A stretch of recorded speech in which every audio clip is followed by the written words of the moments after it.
Now, I want to read some scripture with you. This is familiar scripture. If you've been around this ministry, you've seen this story. This is a story I frequently go back to when I talk about anger, because this is one of those times in which we get to see from the disciples' perspective, from Jesus' perspective, what it means to get angry, what it means to get upset, what it means to let go, to lose control of yourself. We begin to see this story, and we're gonna actually pick up now. I want to point out one thing. Last week we began to talk about a very similar type of story in the Bible. I just want you to pay attention to how we're going to come back and do a series on this. God's already been speaking to me, but I want you guys to pay attention to how these disciples are responding to pressure. Very similar thing as last week. They're getting ready to go somewhere. Last week they were getting ready to go to Jerusalem. Jesus started talking about this fact that he's going to be killed. All these things are going to happen. And James and John, they just fall apart. They just they respond by trying to get their way, by trying to be selfish, is what we talked about last week. And I want you to just kind of look at, here's a different scenario, different situation. It says in Matthew chapter 16, same group of people, different direction. They were going to Jerusalem last week. This week they're going a different direction. But you'll see some similar types of things that happen. When Yeshua came to the region of Caesarea Philippi, he asked his disciples, "Who do people say the Son of Man is?" Who do people say I am, is what he's saying. He's the Son of Man, the Messiah, the Christ, the one, the legend, the myth, everything that the Bible, Old Testament talks about, all of the prophets point toward this Son of Man. And he's saying to them, who do you think, who does everybody believe that the Son of Man is? And then they replied, all of the disciples together. I want you to imagine this. Just say it's 12 people that are together, and all of them saying, somebody saying this, somebody saying that. He says, some say John the Baptist. People thought that Jesus was John the Baptist. Others say Elijah, and still others, Jeremiah, or one of the prophets. This is who they think you are. They think you're somebody special, for sure. But these are the people who they think you are. Now, keep in mind, none of them say that they think that you are the Son of Man. I just want to make sure that it's pointed out. He says, "But what about you?" He asks. This is Jesus asking the disciples, "Who do you think I am?" So they think that they do not think I'm the Son of Man. They do not see me as the Christ at this point. They do not see me as the Messiah at this point. And to this point, Jesus had not declared himself to be that person. And so he says, "So what about you guys? Who do you say I am?" And Simon Peter answered, "You are the Messiah. You are the Christ. You are the Son of Man. You are the Son of the living God." I want you to get this now. Nobody else Jesus hadn't told anybody anything. Nobody else has said this. Matter of fact, everybody else believes, all the people, the Sadducees, the Pharisees, all the people, the crowd, everybody else believes that Jesus is this prophet, that Jesus is maybe even Elijah, maybe he's John the Baptist, even though John the Baptist was around. Everybody's thinking that he's maybe Jeremiah or somebody else. And Peter, this is how strong Peter's faith was. Peter's name was Simon at this time. Actually, this version uses Simon Peter, but his name was Simon at this time. And Simon, he really saw something different in Jesus. I'm talking about his faith is great. He's walking with Jesus. He's spending time with Jesus. And he looked at and he realized, he says, "Listen, you are Christ. You are the Messiah. You are everything that we have been talking about." Look what Jesus says to him. He says, Yeshua replied, "Blessed are you, Simon, son of Jonah. For this was not revealed to you by flesh and blood." Nobody else didn't say it to you. It wasn't something that you got within yourself. It wasn't your intellect. This didn't have anything. What you see in me didn't have anything to do with you at all. But my Father in heaven is who revealed. This is revelation. This is Rhema. God has spoken to you, and God has shown you exactly who I am, is what he's saying. And look what he says. "And I tell you that you are Peter." This is when he begins to call him Peter. "And on this rock," Peter, this word Peter literally means rock. And he says, and because of your faith, because of what you believe, because of your sacrifices, because you're following me, because you understand, because God has revealed to you, because of who God has created you to be, I'm going to build my entire church. He says, And on this rock, I will build my church, and the gates of hell, Hades, will not overcome it. He says, I will give you the keys of the kingdom. Got to get this now. He says, Peter, this is a very powerful thing that's happened to you. God has spoken to you, and he's identified you as the person in which I'm going to build this church on. And the church that I'm going to build, you know, Peter is the first saint of the Catholic Church. The church that I'm going to build on you will never fall. That even hell will not be able to pull it down, is what he's saying. And he said, not only that, but I'm going to give you keys to the kingdom of heaven. Whatever you bind on earth will be bound in heaven, and whatever you loose on earth will be loosed in heaven. And this is what Peter has been thinking. I just wish my day, you ever had a day like this when everything just go right?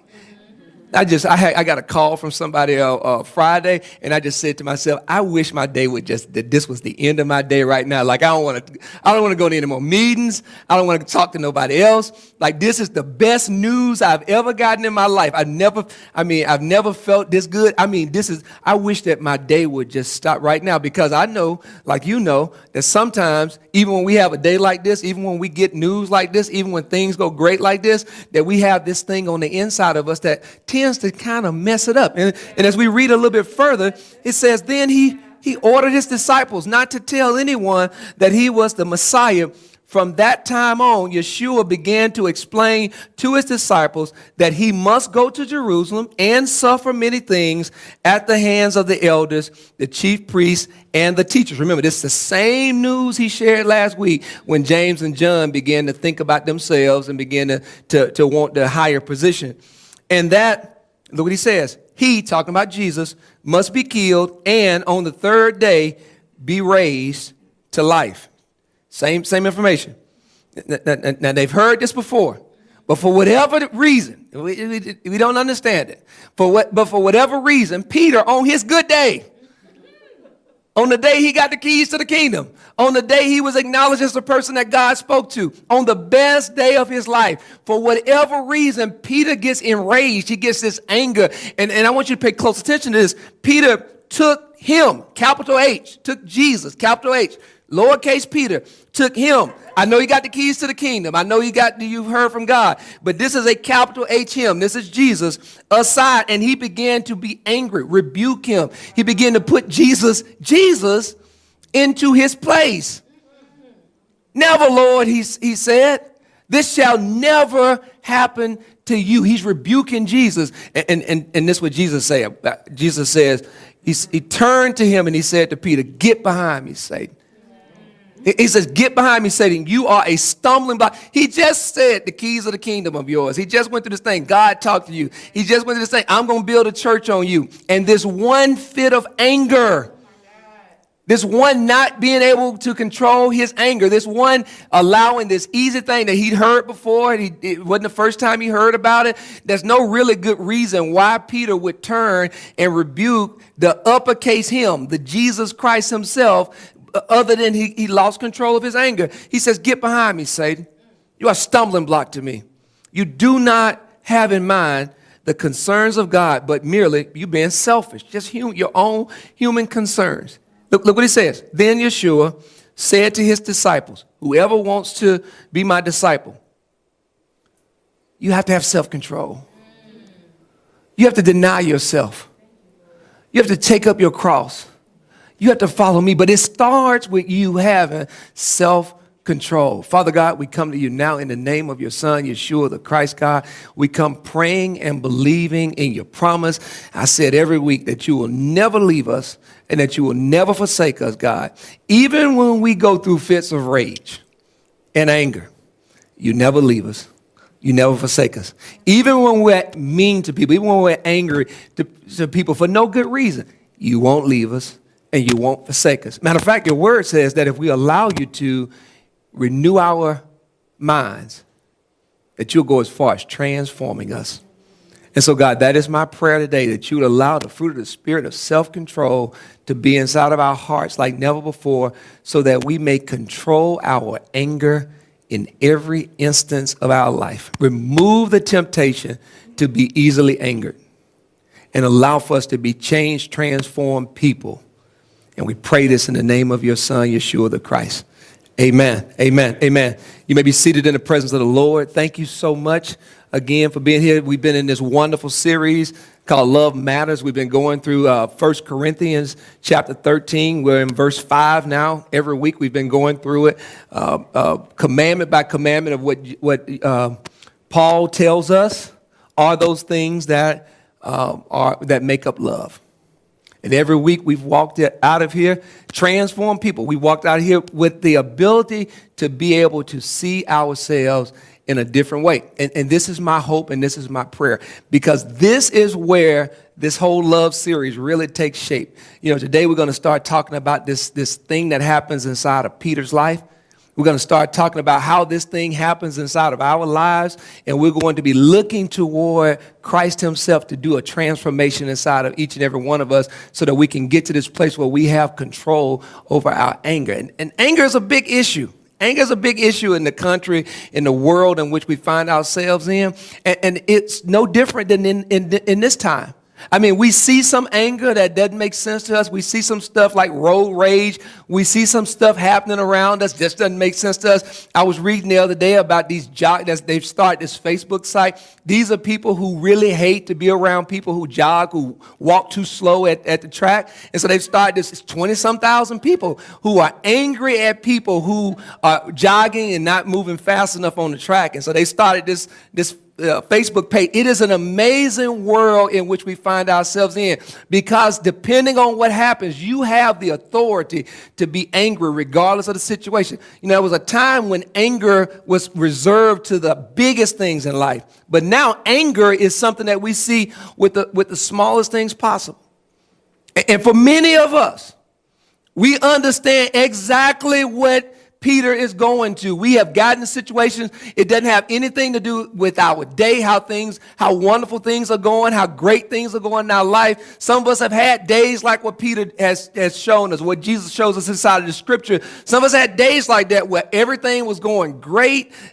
Things were great. You got a good report at work, got a good report at home, bills are paid, feeling pretty good. The leg doesn't ache today, the head doesn't ache, whatever the case may be. You're going throughout the course of your day, and then all of a sudden, this small thing that really doesn't matter to you, this small thing that really doesn't have any real bearing on you, has the ability to completely disrupt your day.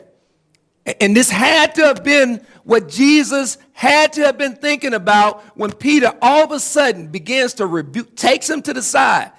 They literally said, takes him to the side. This can be interpreted as, come on, Jesus, let me grab you by your arm and take you over here and talk to you and let you know how angry I am, how disappointed I am. So Peter goes from this getting the keys to the kingdom. He goes from this, you are the person that God is talking to. He goes to this, you know who I am and nobody else knows who I am. He goes to this place of elevation. All of a sudden, he ends up in this place of anger. And we have to ask the question, what happened to Peter? How could you have done that? How could you have gotten to the place where you began to rebuke the person who you've just identified as the Messiah, the person who you just identified as the person that you love more than anybody in the world? How in the world can you take the person that you love, that you say you love more than anybody in the world, and you allow for something that really doesn't matter to you at all, something that you knew was going to happen, something that you knew that you were going to have to go through, something that was really impacting somebody else's life? How could you allow for that thing that really doesn't matter in that moment, to allow for you to forget everything that you said, all the times you said, I love you, all the times you said, I'll follow you, all the times you said, you promised, Peter has made all these promises, I'll be with you to the end, I'll never leave you, I'll follow you no matter where you go, I give up my job for you, I follow you, I believe in you, and I see you as the person I love more than anybody in the world. You are the Messiah, you are the Christ, you are the Son of Man. How is this even possible? And I know how it's possible. I know exactly how it's possible, because I grew up watching this show, The Incredible Hulk, and I know exactly what what this guy knew, what Bruce knew. He knew that on the inside of him was something that he couldn't control. If you watch this series, if you watch even the new movies, you understand what this is about. He went through some kind of a nuclear explosion kind of thing that should have killed him, but it didn't kill him. He went through this event inside of his life. It should have took him out, but it didn't take him out. But what it did was it left a whole lot of bad stuff on the inside of him, and for no good reason at all. When he gets to a certain place, when he gets to a certain place of anger, it doesn't have anything to do with anything going on the outside of him. For if something happens to somebody else's girlfriend, if something happens in somebody else's life, he doesn't hulk up. But when it happens inside of him, when it happens inside of his life, he gets to this place where he cannot control himself, and then all of a sudden, this guy shows up. This guy comes out of him. See, what happens is, in the inside of him, he's got this thing going on the inside of him that causes him to lose complete control. And what he does, he walks from place to place, trying to control himself, trying to have self-control. He's particular about who he hangs around, about who he lets inside of his circle, because he understands that if somebody gets inside or gets close to him or gets inside of his circle, that this guy is going to come out, that this incredible Hulk is going to come out. And this guy, he doesn't think about the people around him.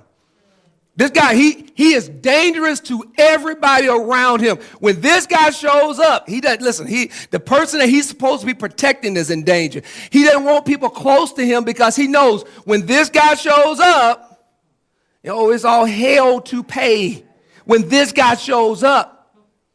And for many of us, we know this guy as well. We understand exactly what's going on here. Although we've not been through a nuclear explosion, we've been through something that really hurt us, and it left a lot of residue on the inside of us, and it made it to where when we go through situations in life, we get to this place, and this guy shows up. And sometimes this guy shows up in places where it doesn't make sense. There is absolutely no reason for this guy to show up in your car while you're driving. Whatever's happening in your car does not matter. There is no reason for this guy to begin to drive in your car and have you swaying in and out of traffic and trying to run somebody off the road and honking at folks and throwing up your fingers at folks, I said fingers. That was inappropriate. Throwing up a finger at folks. You know this guy. He shows up at work sometimes. It's not even the big stuff that you've been dealing with. You've been working there. You hate your job, and you hate it for various reasons, and they don't know how to do nothing right, and everything's wrong. And for those things, this guy never shows up. You know what you do? You do what Bruce does. You sit there, and you breathe, and you pray, and you get up, and you walk around, and you count to 10. Like this stuff really is gonna. You count to 10. All this stuff that. Okay. Let me get back. Now check this out. And then all of a sudden you come in one day and it don't have anything to do with you. It's not even affecting your job, but that is it. This person shows up on your job and everybody around like scratching their head like, what? This is not even this person's responsibility. Why? What about all those stickers and signs and all those emails that you sent me and all those texts that you sent me with all those verses in it and how good God is and how wonderful he is and how kind you are and all these things and this love series that you've been talking about, y'all been talking about at church, and all of a sudden at the job you're allowing this person to show up for no good reason? But no good. Kids jumping on something. I can talk about kids stuff. I had kids. The kids jumping up down on the couch. This person doesn't show up because the kids jumped on the couch unless the couch is made out of glass and the kids are going to break the glass and hurt themselves. There is no good reason for this guy to show up regardless of what kids do. And this guy shows up in our houses all the time. This guy shows up in our relationships all the time. This guy shows up just like it showed up with the people that we love the most Guys, see this. Peter would have been just given the highest compliments. His love, his respect for Jesus would have been at his highest level. His love for Jesus would have been at his highest level because he understood in his heart that Jesus was the Christ, that Jesus was the Messiah. And for the person that he loved the most, he allowed this person to show up. Come on over here, let me talk to you. Let me tell you, you're not going to do that. What make you think you're going to do that? You're not going to do it on my watch. That's who showed this person. This person showed up. And James, listen, the brother of Jesus, we looked at him last week. We're going to look at him again this week. You know, in chapter 3, we started looking at him, and he's talking about this thing at the end of chapter 3. Matter of fact, I just don't have the time to go through all these different verses. But I want you to go back and read from verse 13, James chapter 3, verse 13 to 18, because it connects directly with this. And in James chapter 3, verse 13 to 18, what James begins to communicate to us is that this thing happening on the inside of us is called selfishness. Yeah. It's called selfish ambition. And what James told us last week is that the selfish ambition that's on the inside of us, it calls us to get into this different kind of wisdom. He called it worldly, he called it unspiritual, and he called it demonic. He says, you want what you want for yourself, and it causes you to do things. He says that when you're under this selfish ambition thing, he says all kind of disorder shows up inside of your life. He says all kind of evil, mean practices show up in your life. He says when you're under this kind of disorder, you want your way so much that small things cause you to hulk up. Small stuff that shouldn't cause you to hulk up, cause you to hulk up because you want your way so much. And this amazing thing about it, what he says in contrast is when you're getting your way, this guy doesn't show up. So when the person is doing everything the way you tell them to do it, the way they want to do it, even when they're doing something that you don't like, because you're getting enough of what you like, this guy kind of doesn't show up, right? But when you're not getting what you want,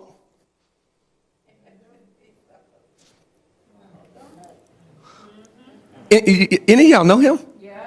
Have any of y'all seen this guy show up? I mean, this guy is a mess. I mean, this guy, he throws out everything that you've ever done right. I mean, in a day like Peter's day, all the right stuff that he's done is now been thrown out. We're talking today, 2,000 plus years later, about the wrong. We're not focusing on the fact that he has the keys to the kingdom. We're not focusing on the fact that he knew God first. We're not focusing on the fact that Jesus appointed him to be the church, the person that the church is built on. No, the focus for today is he lost his anger. He lost the control over his anger. And because he lost the control of his anger, he took somebody that he loved, somebody that he was in a loving relationship with, and he rebuked that person for no good reason. Why are you rebuking me because I have to go and die? Why are you mad at me because I got to die? It just doesn't even make sense. And what happens is he loses control because just like the Hulk is on the inside of Bruce, there's something going on the inside of us. And this is what James begins to explain. He says, what causes fights and quarrels among you? In other words, let me translate this for a second. Why are you getting angry all the time? Why are you telling people off all the time? Why are you hulking up all the time? Why every time we look around, you hulking up, you getting angry, you telling people where to get off, what to do, how they supposed to do. You always hulking up. Why are you hulking up all the time? And I want you to pay close attention to this word, what? Because a lot of times we read this word, what, and we substitute this word, what, with who. See, this makes sense when I say who causes fights and quarrels among you. Say, hey, it's my wife. You know my wife. You met my wife before Pastor Means. You know my wife. You know the reason why I keep hulking up. You know my children. Have you not seen how they jump on the couch? Have you not seen it?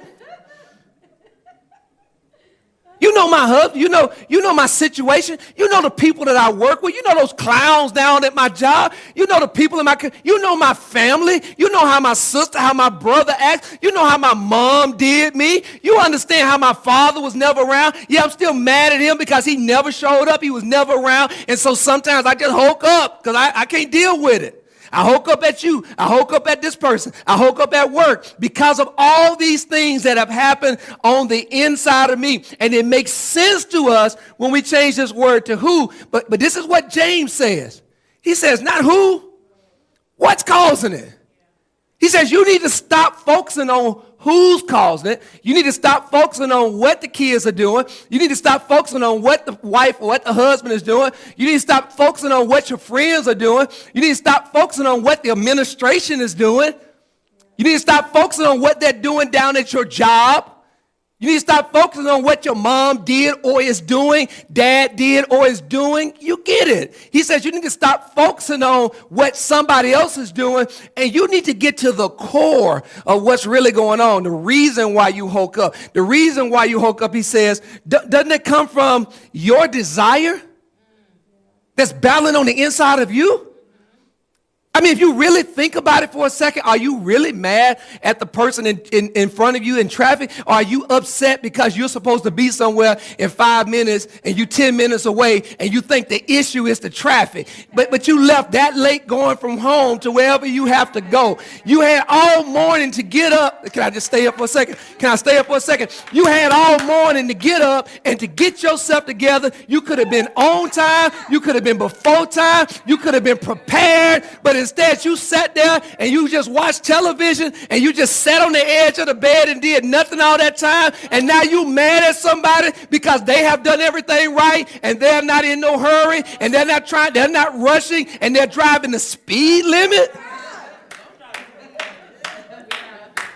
You're saying who? You're saying, no, Pastor Me, it's who? It's that lady that's driving in front of me. No, it's the what. It's what's causing this issue. It's the what that's causing this issue. And here's what's causing the issue. This is what he says. He gives us some insight. He says we all got little hulks inside of us. We all have stuff that's on the inside of us, this selfishness, these issues. He calls them desires. You want something to be done your way in your time, and when it don't happen in your way in your time, it causes the fights and the quarrels and the anger that's happening on the inside of you. Here's the thing. This is the thing I want you to think about now.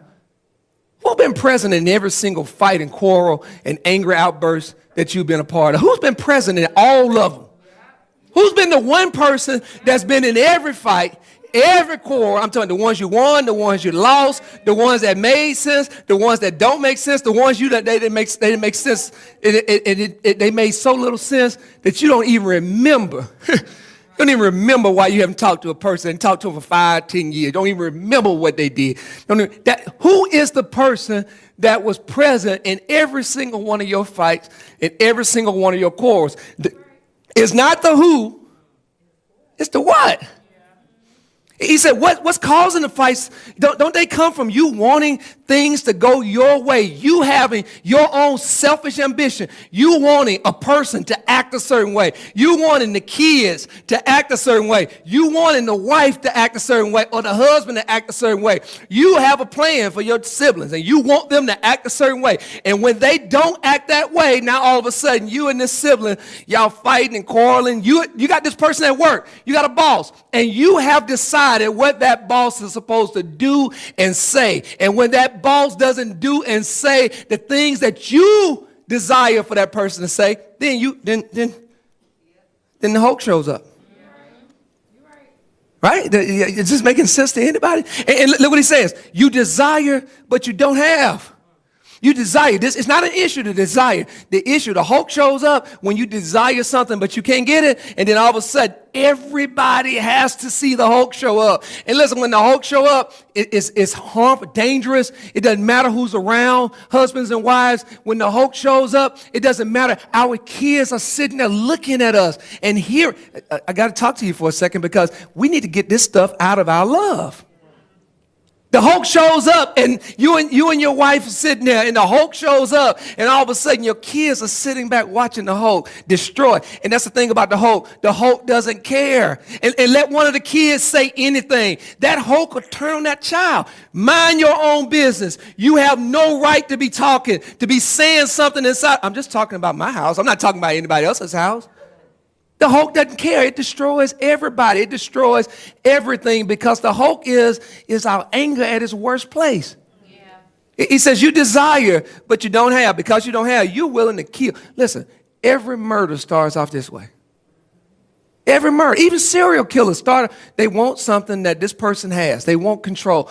Sometimes they want to be the sex of the person. I mean, you get into these things and you begin to read. I've watched too many of these crime drama things. I mean, the reality of it is every murder, everything that happens, every insult, every slander, every murder physically, every murder that happens to a person's self-esteem, every murder that happens to a sibling, the person's still breathing, but they half dead on the inside because you had a desire and you had anger and you beat those children up and you beat that person up and you beat that person down. And this was a person that you're supposed to love, and you allow small things that don't even matter, to beat a person down. He says you covet. You want what somebody else have, but you cannot get what you want. So you begin to fight. You get angry, whether it's a small thing or a big thing. You get to this place. It doesn't matter who you're talking to. It could be with the wife. It could be with the children. It could be at work. You get to this place where you can't get what you want. And so you get angry. You get upset. And it comes from the inside of you. It's something that's happening, a chemical thing that's happening on the inside. You feel it. Your heart begins to beat fast. You know when you're getting angry. You feel it on the inside of you. You know what you're about to do. Matter of fact, for some of us, we rehearse it. We think about, when I get to work, if such and such say this. When I get to church, if such and such look this way. Or if she don't speak to me this time, I'm going to hulk up. If my employees, I'm talking to bosses now. If my employees, if they late one more time, you don't have to hulk up. Just write them up. Just fire them. If they're not doing the job, you don't have to. You showing up as the Hulk at your job doesn't benefit anybody. You showing up as the Hulk. If my wife, my husband, if he do this, if she do this, my children do this, this person is going to show up. And we walk around with this. We actually walk around with the T-shirt on with our kids. We walk around and we let them know at any given moment. Yeah. You do that thing that I told you not to do, and he waiting. He's my friend, and he will show up in this house, and he has a belt, and he will beat you down if you don't do exactly what I told you to do, the way I told you to do it, when I told you to do it. If I don't get my way, something on the inside of me is going to take over, and this guy going to show up. And hey, kids, you don't like this guy, do you? You don't like this guy, right? So just do what I say, and don't jump on that couch no more. He says this is the issue. When you ask, you don't receive it. Why don't you receive it? Because you ask with the wrong motives. You're angry because you're trying to get something from the wrong. You're not getting what you thought you were going to get. Things are not happening the way you thought that they were going to happen, because it's all about you. It's this thing that's happened on the inside of you, this hurt, this pain, whatever it is that's causing you to act the way that you act. Listen, it's inside of you. It's inside of me. Paul says that it's the works of the flesh. When you look at the works of the flesh, like 6 or 7 of them are anger-based, outbursts and dissension and all these different things. On the inside of every single one of us, inside of us all, this is what James is saying. There's a little Hulk inside of us all. For some of y'all, it's a big old Hulk. I mean, he is a mess when he comes out. She is a mess when she comes. Y'all know exactly what I'm talking about. He says, because you ask for the wrong motives, that you may spend what you get on yourself. You're taking people through this Hulk experience. You're making people feel bad. You're breaking people down. You're hurting people so that you can get what you want. And if you would just stop and listen, if you would just stop hulking up and took time and realized that this is not about them, this is not about that, this is not about the who, this is about the what. If you could get to this place where you can understand, just like Bruce gets to this place, he understands that there's this thing on the inside of me. So this is what I'm going to do. I'm going to control myself so that this thing doesn't come out, because I do not want, this is what Bruce does. This is the guy who plays the Hulk. I do not want this thing to come out, because I know when this thing comes out, people get hurt. I know when this thing comes out, if this thing comes out and I argue with my wife, I know not that my wife gets hurt, but my children gets hurt, and I embarrass myself in front of my mom and my dad and all my other family members. And now people begin to look at me as if this whole, I understand that when I go to the family reunion, that this thing's on the inside of me. And so I notice people are walking around me on eggshells, and they don't want to upset me because they know that there's a turkey at the table. that as we're cutting that turkey, that there's a knife at that table, and we got a Hulk at the table. And if there's a knife at the table and a Hulk at the table, that is not a good combination. And so they don't want to talk about politics around you. They don't want to talk about past experience around you. Everybody's trying to cater to you because they see in you that this Hulk is on the inside of you, because they know this very important thing about you. They know that your anger is harmful. They know that your anger, it gets to this place where it brings harm to people around you. And this is what David says. We have to get to the place where we have self-control, where we can say, where we refrain from anger, not deny anger. Anger is on the inside of you. In the inside of every person here, every person ever created. This is what Paul says. We love to focus on the fruit of the Spirit. But what Paul says is inside of every single one of you is anger, outbursts of anger, dissension, all these things. I'm talking about when you go back and read it, it is amazing, but it makes so much sense because you know what Paul knows, that this person shows up. And a lot of times he shows up when it doesn't make sense. A lot of times he shows up when it doesn't matter. A lot of times he shows up when really a soft answer would have done, when really a redirect would have done. But this guy shows up, this girl shows up, and she is harmful. And what he begins to tell us is we've got to have control. We need to have self-control. Anger is going to come. You have anger on the inside of you. This is not about never getting angry. Those goals, let's get all that foolishness, worldly stuff out of our minds. Count to 10, all the stuff that we do, none of that stuff, none of that's going to work. Here's what's going to work. When you feel anger on the inside of you, you have to have self-control and you have to make a decision to refrain from anger. When your heart starts beating and you know it's beating and you know this guy's getting ready to come up, you have to make a decision to say, you're not coming out today. I have self-control. I don't care what you got going on. I don't care what. It's not about the who. It's about the what. And the what is what's happening on the inside of me. The what is I'm not getting what I want. The what is you're not doing what I want you to do. The what is you're in my way and I need to go somewhere else. The what is me. And when you understand the what, you understand this thing is harmful. You get to this place where you begin to refrain, self-control. I'm going to refrain from anger and give up rage. I'm going to let go of rage. I'm not going to allow for rage to stay around. I'm going to make a decision to be self-controlled. I'm not going to be agitated by the small things that are happening around me. It's not worth my time. It's not worth my energy. It's not worth rage. It's not worth my health. It's not worth me killing me stroking out. It's not worth me having to take pills in order to cope. It's not worth me hurting you, breaking you down. It's not worth it because I realize what you realize, what James realized, what Bruce realized, what the Hulk realized is that this thing is harmful, man. This anger thing is harmful, especially when it shows up in a loving relationship. You're supposed to be my daddy? You telling me to come to you when I'm in trouble?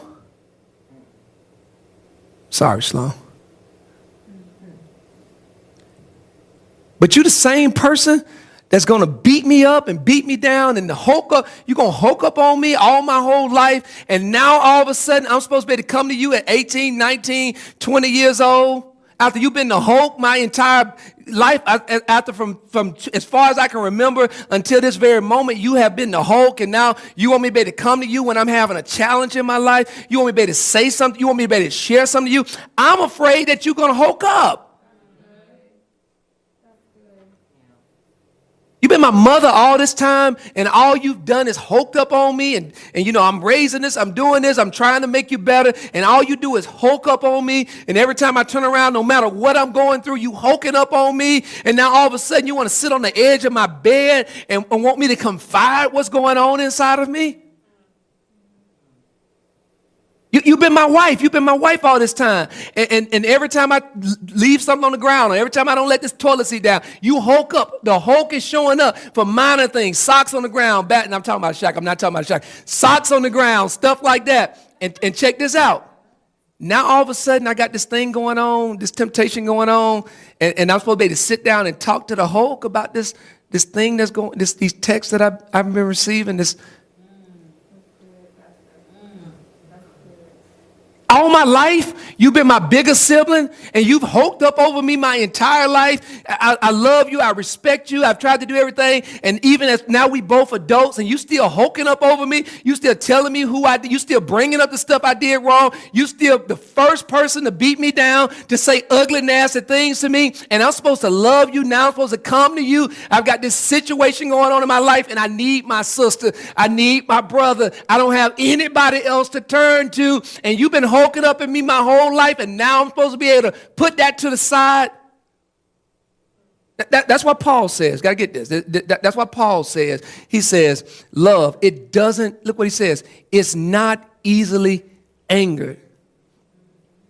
It doesn't blow up. It doesn't hulk up all the time. Sometimes it hulks up because anger, listen, anger's on the inside of you. There's a such thing called righteous anger. There's something, we saw this guy with his knee on his neck. We got angry. There's some righteous anger. Now because of that, things are being changed. Laws are being changed. Righteous anger is a good thing. But this unrighteous, easily angered, this thing where we lack self-control, because even in a small thing, we lack self-control, which results in a strong feeling of annoyance. You know what I'm talking about. You get so annoyed with this person that you're supposed to love, this kid, that you're supposed to love, this mate, that you're supposed to love, this parent that you're supposed to love. And when they text you, even before they do anything, you get annoyed and you get this feeling of displeasure and you get this feeling of hostility, and it's towards something that does not matter. And it doesn't matter. You've been this person where somebody has you done something small. You didn't even know it would bother them. You didn't, just like Jesus, you didn't know it was related to them.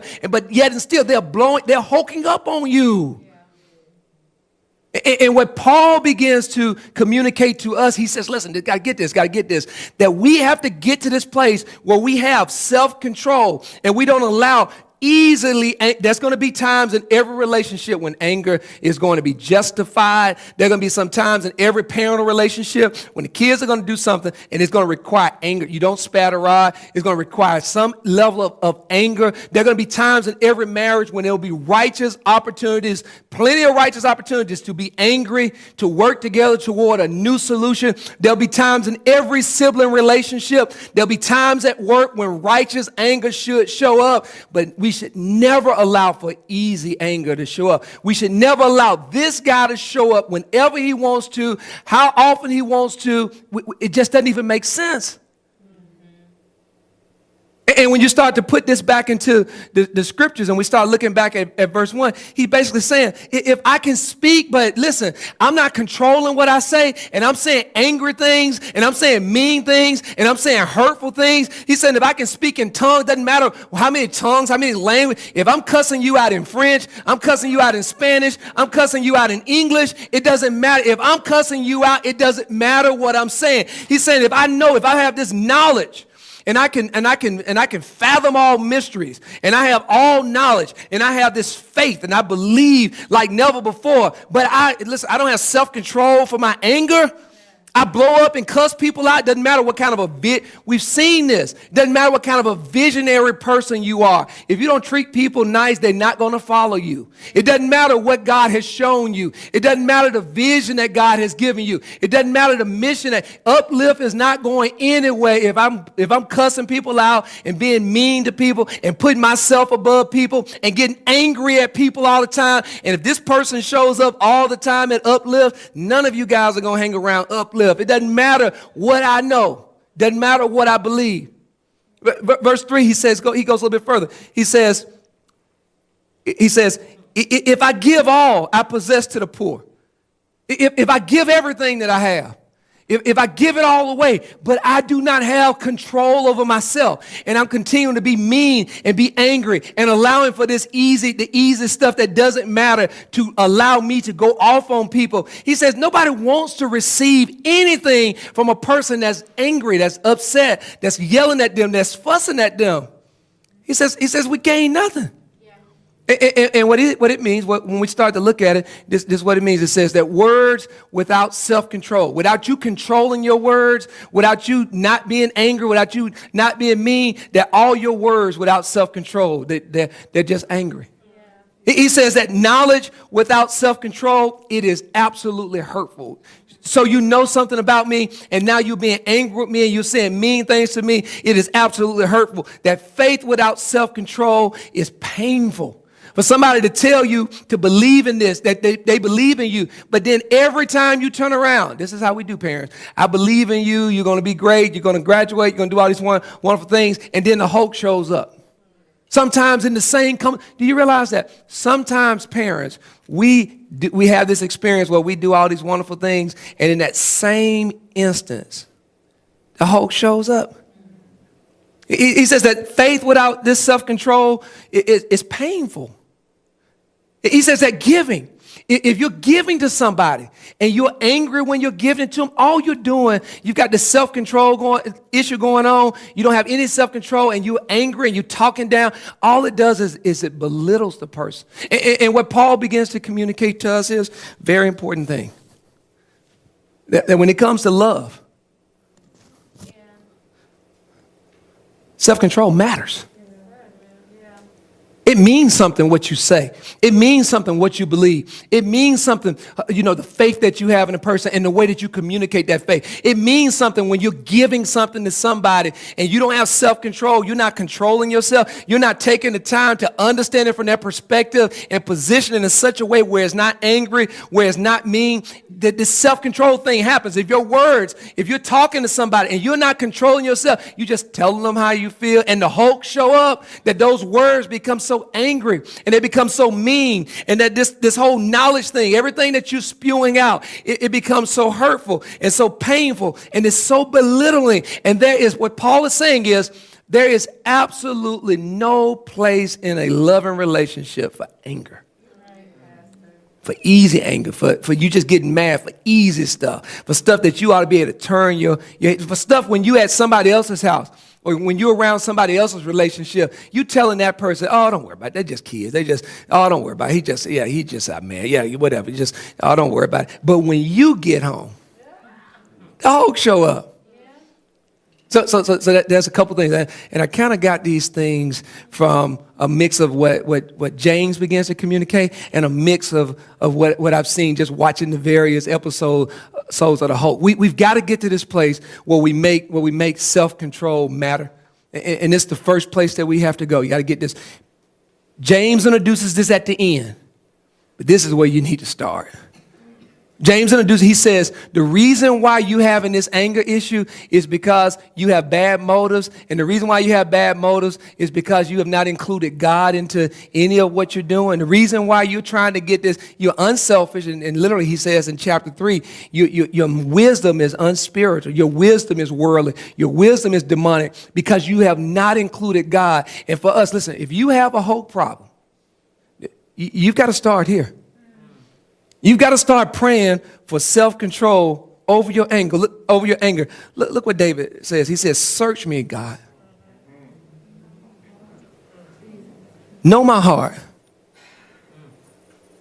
Test me in my marriage. Test me with my parents. Test me at work. Test me and know my anger. Know my anxious thoughts. Know what's going on inside of me. I don't want to be the same God. I'm praying to you because I need self-control over my anger. I'm praying to you because I've hurt my children too much. I'm praying to you because I've hurt my wife too much. I'm praying to you because I've hurt my parents too much. I'm praying to you because I'm hurting the people at work too much. I'm praying to you because I'm hulking up inside of my car.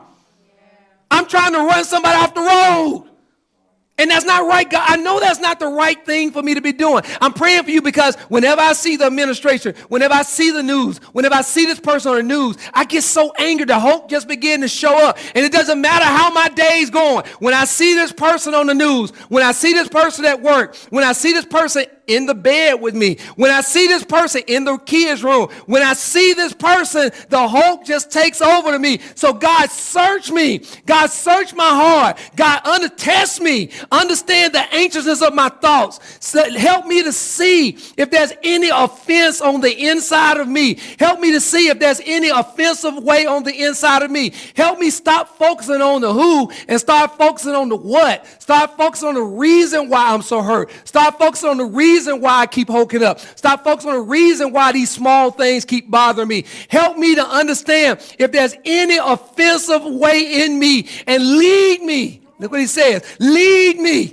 in the everlasting way. Lead me in the way of everlasting. Help me to be a better person. Change me on the inside. I don't want to love anybody else like this. I don't want to hurt anybody else like I've hurt them. I want to change. I want to be a different father than I was. I want to be a different mother than I was. I want to be a different human. I don't want to be this angry person hulking up in my car. I don't want to be this angry person hulking up at the parking lot. I don't want to be this angry person hulking up at my kid's school. I don't want to be this angry person hulking up at the Thanksgiving table. I want to be transformed. I no longer want to be conformed to this world. I no longer want to be the Real Housewives. I no longer want to be those people I see on TV. I no longer want to be the person that I used to be. But search my heart, God. Look inside of me. Help me to see the things that are working on the inside of me. I don't want to hulk up no more. Help me be able to see the offensive way inside of me and lead me, because you can lead me, God. I haven't been able to lead myself. There are many times I don't get my way, and I'm not proud of the way I act. There are many things that I've said to my children, to the people that I'm supposed to love. There are many things I've said to the people that I'm supposed to care for. There are many things that I'm not proud of, but I am proud of one thing. I serve a God that can lead me. You can grab me by my hand, and you can take me to a place that I've never been in my marriage. You can grab me by my hand, and you can take me to a place that I've never been inside of my parenting. You can grab me by my hand, and you can change our family dynamic. You can put the things right between me and my sister. You can put the things right between me and my parents. I believe in a God who can lead me to an everlasting way. So I just throw up holy hands right now. I give it to you. I'm not counting to 10 no more. I'm not trying to figure this out on my own. I'm not going to no more conferences. I'm going right to the throne of grace, and I'm coming boldly to the throne of grace, because you promised me that even for my anger, that you'll give me the grace and the mercy that I need in my time of need. When is my time of need? It's right now. It's my time of need. I got to go deal with my kids a different way. Right now is my time of need. Help me out, God. I got to treat my wife different. Right now is my time of need.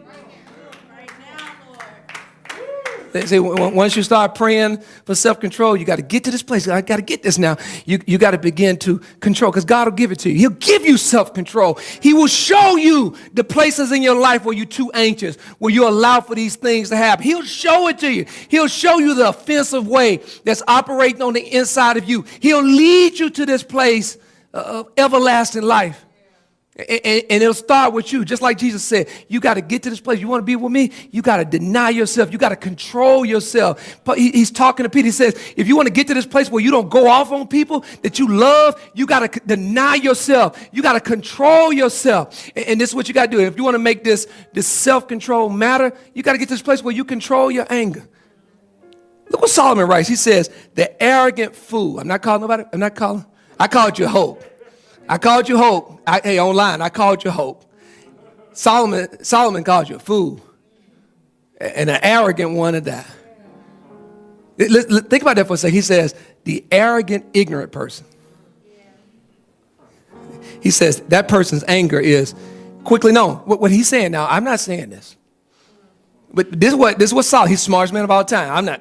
I'm not qualified to say this. But what he's saying, got to get this now. Come with me.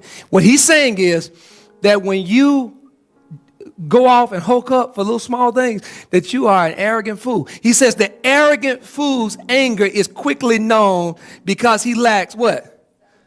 Self-control. And comes. This is what he's saying. It's not the who. It's the what. The what is this is what Solomon's saying. The what is your arrogance and your foolish behavior.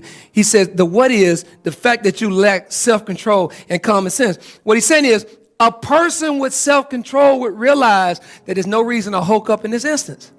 A person with self-control and common sense would understand that the hulk showing up inside of your car does not make sense. That's what he's saying. He says the prudent man, he ignores small things happening, insults, small things happening around him. He don't hulk up. Not only do you need to get to this place where you control your anger, but you need to get to this place where what he says, that you control how you respond to anger. Anger is going to be present. Anger is not going, the same thing that happens to Bruce, the same thing that's on the inside of his body, that same thing's on the inside, your accidents, your past, the things that you've been to, they're inside of you. They're going to cause you to get angry sometimes. That's what you need to understand. You be angry and not sin. What is he saying? Anger itself is not a sin. It's what you do with it. It's the way you respond to anger. It's the way you hulk up or not hulk up. It's the way you talk to people when you're angry. He says, and when you hold on to stuff, that's not a good thing too. He says, do not let the sun go down on your wrath. Do not sin. Do not overreact. Do not show up as the Hulk. Do not try to make people scared of you. Do not show up with this as this angry person. I got to get my point across. You got to listen to me, or else I'm going to just show up as the Hulk. He says, don't do that, because that's sin. And then he goes as far as say, don't hold on to anger. Don't let it sit inside of you and fester and think about it and hold it and not do anything with it. He says, because this is what you do. You end up giving a place to the devil. And you know he's right. The longer you hold on to anger, the more distance comes between you and the person that you're angry with. Guess who shows up in that distance? The devil. The devil, he shows up in that. And he says to a married couple, he says to both of them, hey, there's a better life for you outside of here. You know, that person ain't going to change. You hulked up and they still doing the same thing that they were doing before. Now, why don't you come on, let's find you somebody. Let's find you a soulmate. That's what the devil, that's what grabbing a foothold means inside of our life. Not just do you need to control how you respond to anger, but listen, control your company. Look what this Solomon writes. He says, don't make friends with an angry man. Don't look what he says. Don't be a companion of a hot-tempered man. He says it means something who you hang out with. It means something what you watch on TV. It means something the stuff that you allow to get inside of your eyes and your ears. It means something when you're around angry environments. It means something. It begins to build up on the inside of you. Many of us are saying stuff that we heard somebody say on TV. He says don't be company with an angry person. Don't be around. Don't hang out with a hot-tempered person. This is why. Because you will, Lord, he says, learn. You're not going to change him. You're going to learn his ways.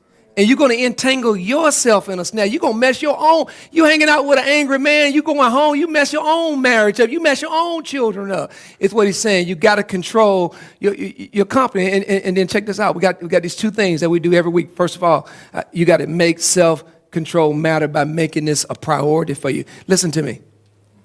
You have to make a decision right now that whenever I feel this anger on the inside of me, I'm getting rid of it. I'm going to control it. I'm going to control myself. I'm going to get rid of everything that looks like bitterness. I'm going to get rid of everything that looks like rage. I'm going to get rid of everything that looks like anger. I don't want to fuss. I don't want to fight. I don't want to brawl. I don't want to slander. I don't want to do any of this stuff. I don't want malice. I don't want this stuff inside of my life. I'm going to have self-control. I'm going to make it a priority to be kind and compassionate to people. I'm going to make it a priority to forgive people when they do things wrong. I'm going to make it a priority to forgive. Why? Because Christ forgave me. Because he was not angry with me. Because he was not bitter with me. And I deserved for him to be angry and bitter with me. Because he hasn't had rage. Because he hasn't had anger toward me. And so I make it a priority in my life for everybody to just, look, I'm not sweating the small stuff. I'm not hulking up. I'm not hulking up anymore about the small stuff. And not only do you need to make it a priority, but you need to get to this place where you make it your identity. Look what James said. He says, and close out on James. He says, my dear brothers and sisters, who is he talking to? All of us. Little Hulkamanias. All of us, little Hulkamanias all throughout here. He's talking to you. Because he knows on the inside of you is something that it's hard to control. It's hurt on the inside. You're trying to do the right thing. You're trying to raise them. You're trying to, be the mate. You're trying to be the right kid, the right parent, whatever the case. But on the inside of you is just something that keeps showing up, and it keeps messing you up. And it keeps ruining relationships, and it keeps making you ashamed, and it keeps making you do the thing that you don't want to do. And he says, my brothers and sisters, take note of this. This is the advice I give you. Make this your identity, that you become a person who is quick to listen. Stop talking so much. Stop talking so much. Slow to speak. And look what he says. Make it your identity to be known as a person who is slow to anger. Make it your identity when something happens at work that you are the person who doesn't get angry quick. Make it your identity. Let your kids begin to see you as a person, even when they make mistakes, that you're a person who doesn't get angry and hulks up on them. Even your mate, even when they make mistakes, even when they forget to pay the bill, even when the craziest things, I know there's all kind of crazy mate stuff that happens, but we get to the place where we become slow to anger. Why? Because human anger, it doesn't do anything. It doesn't produce the righteousness of God. It doesn't get us in a better place. Us hulking up, it's never changed anything. Matter of fact, if you begin to think about it, what has you hulking up ever fixed? Who has it ever controlled? When you lost control of yourself, did it ever result in control of someone else? That should have been my two-liner. When you lost control of yourself, did it ever result in controlling somebody else? No. It just allowed for that divide to get in there so that the enemy could get in between and begin to speak to your children, begin to speak to your mate, begin to speak to your sibling, begin to speak to the person at work. That's all it does. That distance, you holding on to it, you allowing it to sit around, you're not dealing with your anger, you're not having self-control. When it comes to anger, all it does is it creates a vacuum in which the enemy can come in and he can mess stuff up. And there are children today who won't speak to their parents because they're Hulk, right? They're married people today. They won't speak to each other because of the Hulk. They're siblings today who are not speaking to each other because of the Hulk, because this thing shows up and it is nasty and it is ugly.